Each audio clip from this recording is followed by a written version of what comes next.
Hi there, welcome back to the Leeds lobby. We put our first video out on Sunday. It was absolutely fantastic to see that we've got almost 3,000 views on what is a new channel, which I think is amazing. It just goes to show how many Leeds fans there are out there right now at this dearth of activity, because you can't get up on a Saturday or a Sunday and expect to see a Leeds United football match, and you get up and it's so we find that we're actually looking for content at this moment in time. We're hoping to bring you some content. So I'm Lee and this is my son Dan. We are generational Leeds fans. We come from a line of Leeds fans, and we want to talk a little bit about Leeds United. What most outlets, what most press outlets and what most channels seem to be talking about now are the saga with Raphinha and Kalvin Phillips. Raphinha and Kalvin Phillips. That seems to be the things that you wake up to every morning. It's a video to Kalvin Phillips and Raphinha. There's very, very little new and original stuff being talked about. What we're going to look to do today is talk a little bit about these two transfers, because I think there are some things that are involved with them that people are missing, a little bit missing a trick when we look at whether they're going to go to Arsenal, whether Raphinha is going to end up at Barcelona. This is a saga that's been going on for quite some time. Have Barcelona been tapping Raphinha up? Is it relevant even? And I think that people seem to forget the fact that when we look at a transfer, whenever a transfer takes place, there are actually probably 4 different forces acting upon that transfer. And the first thing is obviously the player himself. It doesn't matter if the selling club and the buying club agree a fee and agree a transfer and players coming in the other direction. It's completely and totally irrelevant if the player himself does not want to go to that club. That's the first thing. So what you've got to bear in mind here is Arsenal are obviously having had communication with Leeds United. Now that means one of two things. It either means Arsenal are genuinely expressing an interest to Leeds United, in which case Leeds United are going to hope or are going to expect that they're going to meet Leeds United's transfer valuation, which is somewhere in the region of 60 to 70 million ideally. That's the first thing. The second thing is there's a possibility, having got frustrated with Barcelona constantly in conversation with Raphinha, but actually having no money to put behind it, there's a possibility that Leeds United officials might be briefing press agencies about interest from Arsenal, because everybody knows Arsenal have got enough money to buy Raphinha, with a view to giving giving Barcelona a kick up the backside. That's also a possibility. But what is irrelevant is this. It doesn't matter if Leeds and Arsenal agree a fee for Raphinha. If Raphinha doesn't want to go to Arsenal, he ain't going to go to Arsenal. Now, there's 2 or 3 factors that are going to be really important. The first thing is it's a World Cup year.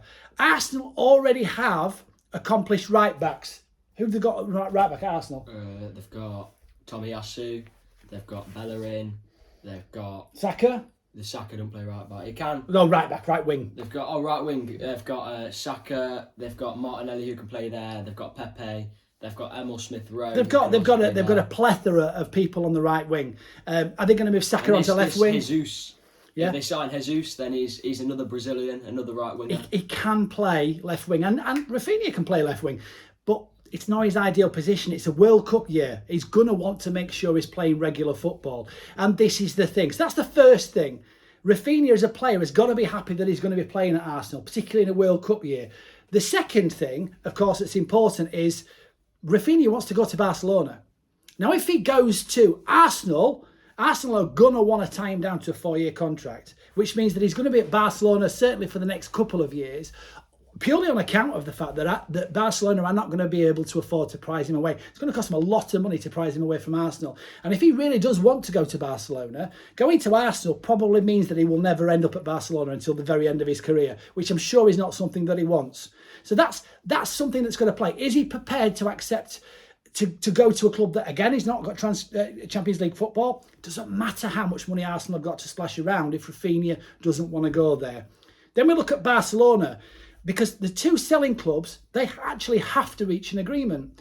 And Barcelona have spent all their time romancing and whining and dining with Raphinha. He's probably been out for dinner with him a few times with Deco. He's spoken to the president and all that kind of. It's irrelevant. If Barcelona are only prepared to give Leeds United £35 million, he is not going to go to Barcelona. It just is not going to happen.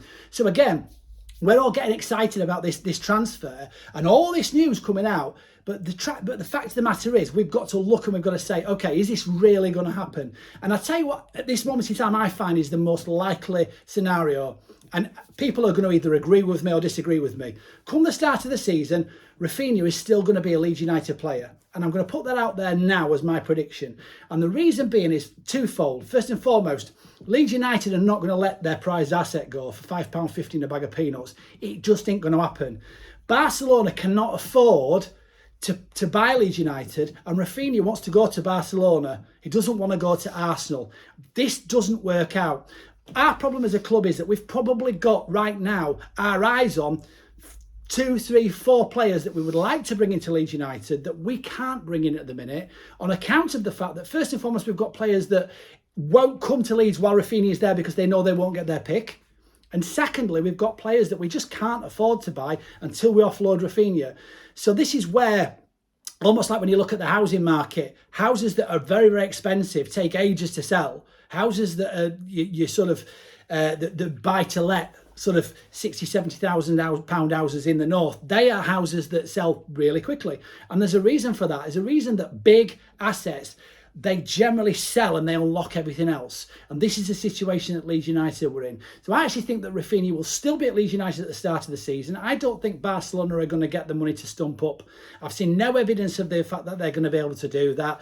And what's going to happen is he's going to end up one indication, when Leeds players fly out to, I think it's Australia. Yeah. When they fly out to Australia, is Raphinha on that plane? That's one thing that we can look for. So again, be encouraged. I'm not even sure he's going to go. But what I will say is if he doesn't go, I won't be too concerned about that because two things. First and foremost, we're going to have a World Cup campaign in which Raphinha will feature. And I do expect him to perform absolutely out of his skin on the world stage. I think Brazil will win the World Cup. That can actually mean that his stock is risen. It drives up the price. We can be in a situation where we can command even a greater value for him. And the second thing is, if we're concerned about Raphinha perhaps throwing his teddy out and deciding he don't want to play and sitting on the bench, that just ain't going to happen in a World Cup year. There's no way Raphinha is going to risk that World Cup place by sitting on Leeds United's bench. It's just not going to happen. So what we'll get either way is we'll either get the money that we're able to then spend on players. My concern is how quickly that happens within the transfer window, whether we'll have the time to spend that money appropriately. That's the first thing, of course. The other thing about it is if we keep Raphinha, I think we've got a player that's going to be putting full effort in, who we can then perhaps sell in January. And we have seen situations before, like Harry Kane, where the window has gone and that player has stayed. We may end up with Raphinha staying with Leeds United if we have a good season permanently. Because if we get to January, if we're top half the table, he may elect to stay. So we've got to factor all of these things in. It's definitely not a done deal. I actually think that Kalvin Phillips is probably more likely to move right now than Raphinha because I think there's a stalemate there. What do you think about the Kalvin Phillips transfer, Dan? I think if he goes City, then he's going to be learning off of Pep Guardiola, who's arguably the best manager in the world. Definitely the best manager in Europe at least, bar probably your Jose Mourinho's. And I think he'll be learning off Pep, who's a world-class manager, but he was also a CDM in his day. So he'd be learning off of one of the best CDMs at his time and one of the best managers now. Same with if he went Villa, which I don't think he will, but obviously you've got City up there and you've got Villa up there. If he went Villa, he'd be learning off of Steven Gerrard, England international, CDM. It would raise his game completely. The best thing Leeds United have to offer him at the minute is the fact he's a Leeds fan, and we can't just rely on his loyalty to us. We could do with Nanny Pat really in his ear, couldn't we? Yeah, we could. You mean Granny Val? Granny Val, Nanny Pat, Granny Val in his ear, talking to him about staying and why we're on stay at Leeds United. What do you think about Paris Saint-Germain coming in and showing interest? I've completely forgot about Paris Saint-Germain. I think there's levels, and Leeds United can offer him, look, we'll give you a new contract. We'll give you one more season just to see, so you can see what our project is and what we're pitching. And you're a Leeds lad, and maybe next season, if we're not where you want us to be, then we can put a release clause in there. Say put a release clause in there for 50 million. Boom, sorted. If he goes to Manchester City, they can offer him. You can play with Haaland, the whole next Zlatan Ibrahimovic. Really, you could. He is. You could. There's never another. You're not going to come across another Zlatan. I don't think you'd ever find a player with such He's got a very similar profile. Yeah. You can play with De Bruyne, the best centre mid in Europe. I think this last time we'll disagree with that. Yeah, you could offer him. He's going to be playing with Sterling. He's going to play with a lot of his England teammates in Stones and Sterling and Foden. So that's a big part. Or he can go PSG, where he would be on 200 grand a week. He wouldn't be in England and he wouldn't be playing much, but it would be arguably the biggest club in the world. He will be playing with Messi, the GOAT in my opinion. He'll be playing with lots of world-class players around him, but he wouldn't get too much game time. Who do you think is most likely to go? Phillips. Why do you think that? I just think that he's not going to cost us much. I don't think the board actually thinks that we need him too much. Who do you think will miss the most? I think if it depends if you mean miss as in sort of we miss his spirit, we miss his sort of his vibe, or we miss his playing skills. Because I think Raphinha is a winger and he chips in with all the goals. There was a point where if we played a game, it would be a 2-1 bet if Raphinha would score, because it was just so, he was scoring every game at one point. Phillips is quite injury prone, but on his day, he completely runs the midfield. This is what I can't understand about Adama Traore potentially coming to Leeds United, because I don't even. You see, I think one of the Leeds' main problems last year was their inability to break out from defence, and that's because we didn't have a big man up top who was able to hold the ball up. But when we did actually find ourselves in and around the 18-yard box of the opposing team, we just don't seem to have anybody who can put the ball on target. We had, I remember towards the back end of the season, a situation where we got Rodrigo, who just should have passed to Raphinha, and the two players coming on. Yes. Was it against City? What are you doing? Why aren't you passed? It's almost your decision making. He did it multiple times. But I also saw the same with Raphinha to pass to Rodrigo. And the question is, we just didn't look that good in front of goal. Is there a place where you could argue that Raphinha sort of earns the right to give it a bit of his own because of how much he's done for the club? Possibly. Rodrigo, but again, when you consider people slate Harrison, people don't hold Harrison in such high regard, and I can't understand why. Bearing in mind, Harrison, I keep saying this, has returned one less goal and one less assist than Raphinha. Similar number of starts. If Raphinha and Phillips go, Harrison's easily our best player. But the thing with it is, Harrison's had that donkey Firpo behind him all season. We've moved from having Alioski with that double crossover to Firpo, who, quite frankly, don't look like he even knows how to walk straight, let alone run straight. So this is what gets me about that, because Harrison, and don't get me wrong, Raphinha on the other side, we've not had a regular person at right back. We've not had a regular enough person at left back to say that both our wingers have been weighing in for goals. But what gets me is, we've had players like Rodney Wallace, we've had players like Lee Bowyer, we've had players like Gary McAllister, Gordon Strachan that would weigh in with 7, 8, 9, 10 goals a season. When we were in the Championship, we got Click weighing in with whatever it may be, 6 or 7 goals a season from midfield. We just don't have a proper goal threat. And I don't think Adama Traore, when he comes to play for Leeds, if he does come to play for Leeds, I just look at his goal statistics. And I actually want somebody like a Robbie Fowler who just knows where the back of the net is. If we can get somebody that knows where the back of the net is, it's a good start. So 2 things that I think are key for Leeds United's season when it comes to recruitment. First and foremost, if we're going to do this business and we're going to sell either of these players, just getting it done and stop fanning around. Getting some good replacements. Getting some good value, but getting some good coin. If we're talking about replacements, there's a few that you could replace Phillips with. You could get Berger in. You could get Tyler Adams in. I personally think Tyler Adams will be our next signing. I think he'll probably be signed and done in I do think August. We are going to sign players. If we're going to sign them now, we're going to sign players that would have come in whether these 2 players get sold or not. Yeah. I think with Raphinha is a really tricky one because he's a great player. Who do you get in to replace him? I personally take Emil Smith-Rowe in a player swap for Arsenal, but that ain't going to happen. So who do you get in? You get Traore.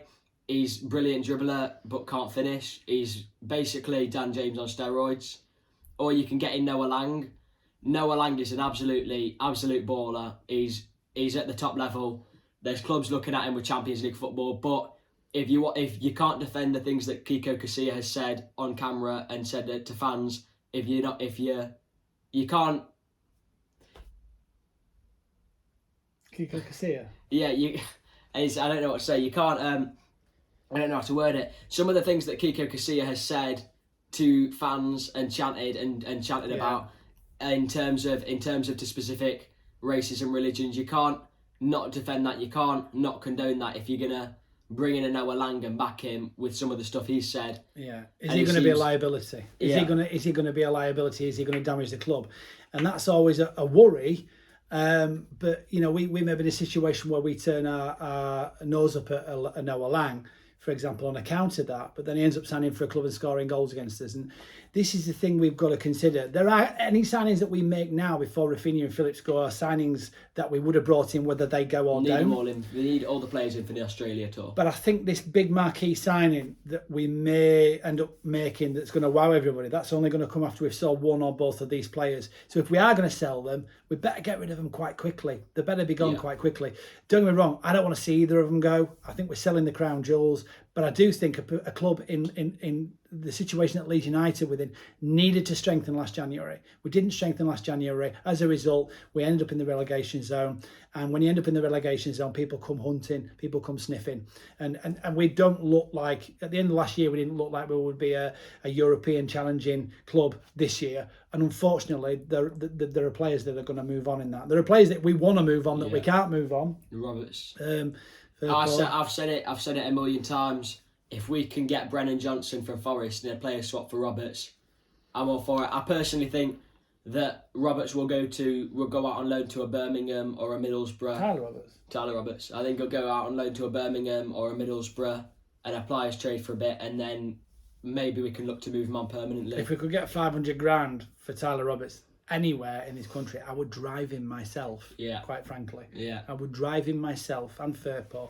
But there we go. So the question is, what do you think about it? Do you think Phillips will go? Do you think Raphinha will go? Do you think they'll both go? Do you think we might keep them both till January? In which case, is there a chance that we will keep them? Because again, if we are kicking on and we're top half and we look like we're challenging for Europe, I don't think that a Phillips would even want to go. No. So you've got to bear in mind the player has got to want to go. Neither of these two guys have put a transfer request in, by the way, which is, again, it's interesting. And both these players are in a World Cup year, fighting for a World Cup place. We have to bear in mind that if we are in a situation where we blink first and you lose, let's not be worried about having these guys sitting on the bench for 6 months, because it may well find it. Yeah, it's a gamble. If they have a terrible World Cup, like I expect England to have, then the value may go down. But ultimately, if we have a great World Cup and these players perform well, we might actually find that we don't lose too much. We might actually have a chance of holding on to them. Please like the videos. Yeah. Please subscribe, share away, and also if we're very, very active in the chat at the bottom. So don't forget to smash that notification bell. 100 likes is what I 100 want. likes will be fantastic. And again, if you like the video and you share it, we'll continue to put content out.